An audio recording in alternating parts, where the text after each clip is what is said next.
Tunaendelea tulipoishia. Usisahau kubonyeza alama ya kengele hapo juu kupata taarifa za movie mpya kutoka kwenye chaneli yetu ya Anu Swahili. Wakati huo huo, hospitalini, mwanafunzi aliyejeruhiwa anaamka na kumbukumbu zake zinamrudia ghafla.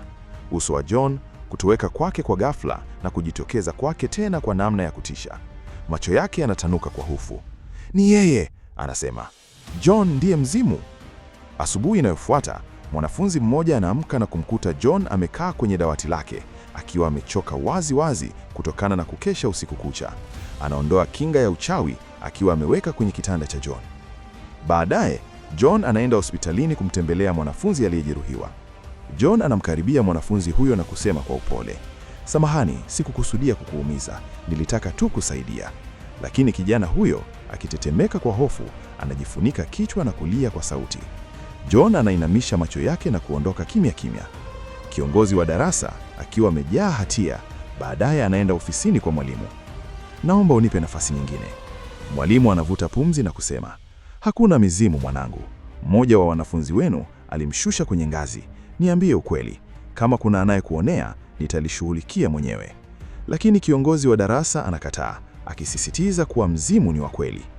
Jioni hiyo, John anakaa peke yake darasani lililotupu, akiwa na huzuni na upweke, akitamani kuwa pamoja na marafiki zake tena. Ni mpole sana, kiasi kwamba anasaidia hata sisimizi aliyepotea kurudi kwenye kundi lake. Mwalimu anapoingia, hatambui uwepo wa John. Baada ya mwalimu kuondoka, John anatoka taratibu. Usiku huo, John anasimama juu ya paa ya shule, akiangalia nyota akiwa amezamwa kwenye huzuni. Mwanafunzi mwerevu anamkaribia na kusema kwa upole, "Najua kila kitu. Wewe ndiye mzimu wa darasa letu." John anashangaa sana.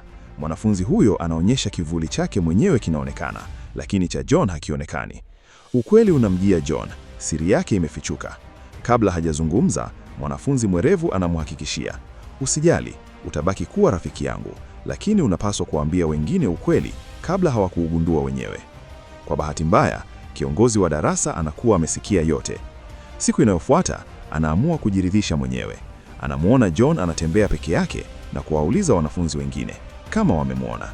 Wanamtazama kwa mshangao, hawajaona mtu yoyote. Akiwa ameshtuka, hatimaye anakubali ukweli. Anaingia darasani kwa hasira na kuitisha mkutano. "Wote sikilizeni, najua mzimu ni nani," anatangaza akimnyoshea John kidole na kupaza sauti, "Ni yeye!" Darasa linanyamaza. Wengine wanashangaa, wengine wanakataa kuamini. Kiongozi anadai, "Waambie ukweli John, ni wewe?" John hajibu. Ghafla, taa zinamulika na kuzima kabisa. Gizani, umbo lake linaanza kubadilika. Sauti yake inasikika taratibu, "Ndiyo, mimi ndiye mzimu." Taa zinaporudi, uso wake ni mweupe, uwepo wake ni baridi kimya lakini tulivu. Anaendelea kusema, "Nilikuwa mwanafunzi hapa miaka 10 iliyopita. Baba yangu, huyu mlinzi mnayemwona sasa, alikuwa akifanya kazi hapa wakati huo. Nilikuwa na ugonjwa wa nadra na nilitumia muda mwingi hospitalini. Niliipenda shule hii kuliko kitu chochote, lakini nilifariki kabla sijamaliza masomo yangu.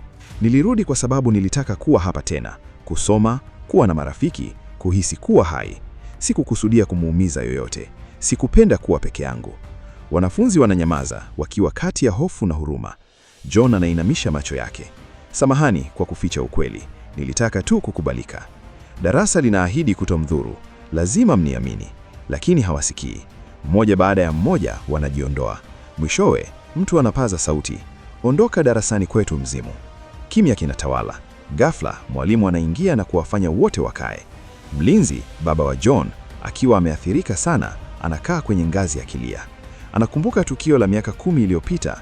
Yeye ndiye aliyeleta ashi za John na kutimiza matakwa ya mwisho ya mwanawe ya kupumzika mahali alipokupenda zaidi.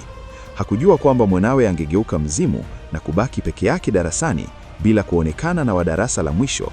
Usiku, wanafunzi wanakusanyika, wakiwa wamegawanyika katika makundi mawili.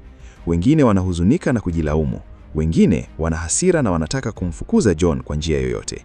Siku inayofuata, John anasimama nje ya darasa, akiwaangalia mbali, lakini hana ujasiri wa kuingia. Anaondoka na kumwona baba yake akisafisha ngazi. Akitaka kupunguza mzigo wake, anamsaidia. Wakati huo, kiongozi wa darasa anaenda kwa mwalimu kudai ufadhili wa masomo aliyoahidiwa, lakini mwalimu anakataa, akisema, "Hukuweza kulisimamia darasa wakati sipo. Hustahili." hata anamtukana kwa kumuita mwalimu mbaya. Kiongozi wa darasa anakasirika na kumlaumu John kwa kila kitu. Akitaka kulipiza kisasi, anarudi darasani na kuwaambia wengine wafanye tambiko la kumfukuza mzimu wa John milele. Wanafunzi wanashangaa, lakini mwanafunzi mwerevu anakataa, akisema John ni mwema na hana madhara. Baadaye, kiongozi wa darasa anasikia uvumi kuwa John alimshusha mwanafunzi kwenye ngazi. Anaamua John lazima aadhibiwe. Wanafunzi wakiwa na mkanganyiko, wanaenda hospitalini kumuuliza mwanafunzi aliyejeruhiwa ukweli.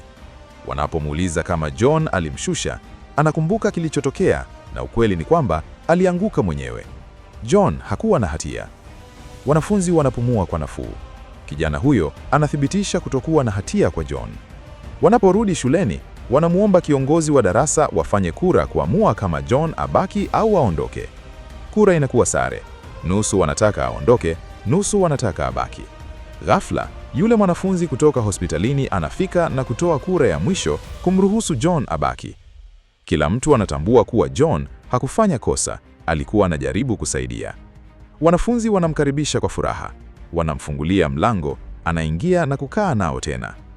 Baadaye, mwalimu anapitia orodha ya wanafunzi na kuona jina la ziada, John. Anashangaa na kumuuliza mwalimu mwenzake, lakini anacheka akisema hajawahi kuona mwanafunzi wa jina hilo. Hata hivyo, mwalimu anahisi jina hilo analijua. Anatafuta kumbukumbu za zamani na kugundua kuwa John alikuwa mwanafunzi mwenzake miaka 10 iliyopita, yule aliyekufa kwa ugonjwa. Akiwa ameshtuka, anatambua kiongozi wa darasa alikuwa sahihi. Kweli, kuna mzimu darasani. Akiwa na hasira, anamkabili John, akipaza sauti na kumlazimisha aondoke. John anaeleza kuwa mwalimu anaweza kumuona kwa sababu waliwahi kuwa darasa moja. Lakini John anapokataa kuondoka kwa sababu ya marafiki zake, mwalimu anatishia wanafunzi, akisema yeyote atakayezungumza au kushirikiana na John atafeli mitihani. Kwa hofu, wanafunzi wanatii. Wanatoa kiti cha John na kumpuuza kabisa. Wakati huo huo, mlinzi, baba yake, analazimishwa kuacha kazi baada ya mwalimu kumtishia kufichua siri yake na kumdhalilisha. John anamuona baba yake akiondoka na anahisi huzuni kubwa na hatia. John anajaribu kuzungumza na wanafunzi wenzake, lakini wanampuuza kabisa. Kila mtu anajifanya kwamba hayupo. Akiwa amevunjika moyo, John anazunguka kantini na maktaba akitarajia mtu atamtambua, lakini hakuna. Hata rafiki yake wa karibu anamkwepa, akimwachia tu barua ya kuomba msamaha na kusema anaogopa kufeli mitihani. John anapojiangalia kwenye kioo, anagundua mwili wake unakuwa hafifu na kupotea. Anatambua kuwa anatoweka taratibu na karibuni atapotea kabisa. Wanafunzi wanajihisi na hatia, lakini hawana la kufanya. Siku inayofuata, mwalimu anachunguza tena orodha ya wanafunzi na kuona jina la John halipo. Akiwa ameridhika, anadhani mzimu umetoweka. Ni kweli. Ingawa hasa haonekani, John anaamua kubaki karibu na marafiki zake na kuwalinda kwa siri. Chakula cha mtu kikianguka, anakinyanyua. Mtu akihisi baridi, anafunga dirisha kimya kimya. Hata yule mtayarishaji wa maudhui, bila kujua, anapata msaada wake. John anaonekana na kutoweka kidogo kidogo kwenye video zake na hivyo kuongeza umaarufu wake. John anaendelea kuwajali marafiki zake, hata kumletea mwanafunzi mwerevu kahawa ili kumsaidia kuzingatia masomo. Wanafunzi wanaanza kuhisi uwepo wake na kuguswa na wema wake. Kiongozi wa darasa, akiwa na hatia, anakumbuka nyakati zao za furaha pamoja. Siku inayofuata, mwalimu anamleta mpiga ramili kufanya tambiko la kumfukuza mzimu na kuharibu ashi za John ili kumfutilia mbali milele. Lakini kiongozi wa darasa anaingilia ngati na kuchukua ashi hizo kabla wanafunzi wengine kumzuia. Wanapotambua kuwa John amekuwa akiwasaidia muda wote, wanakataa kumruhusu mwalimu amdhuru. Mwalimu anatishia kuwafelisha wote, lakini wanasimama imara. Hawatamuacha rafiki yao. Wakati huo, John anatokea, akitabasamu. Kiongozi wa darasa anaomba msamaha na kumwambia atabaki kuwa rafiki yao daima. Mwili wa John unarejea kuwa kamili tena na wanafunzi wanamkimbilia, wakimkumbatia huku wakilia. Wanamsihi mwalimu amruhusu John kubaki hadi wahitimu, akisema anawasaidia kusoma. Anakubali. Kuanzia hapo, jina la John linaitwa wakati wa kuhudhuria kama mwanafunzi mwingine yeyote. Wanafunzi wanamshirikisha katika kila kitu, wakihakikisha hajisikii mpwenge tena. John anaendelea kuwalinda, hata kumsaidia mtayarishaji wa maudhui kutengeneza video zinazopata umaarufu. Siku zinapita na John anashiriki kumbukumbu nyingi za furaha na marafiki zake hadi siku ya kuhitimu inapowadia. Wanafunzi wote wanafaulu mitihani yao na kupiga picha ya mwisho pamoja na John akitabasamu katikati yao. Hatimaye ametimiza ndoto yake, amepata marafiki wa kweli, amehitimu shule na sasa anaweza kupumzika kwa amani. Ndipo simulizi letu linapofikia mwisho.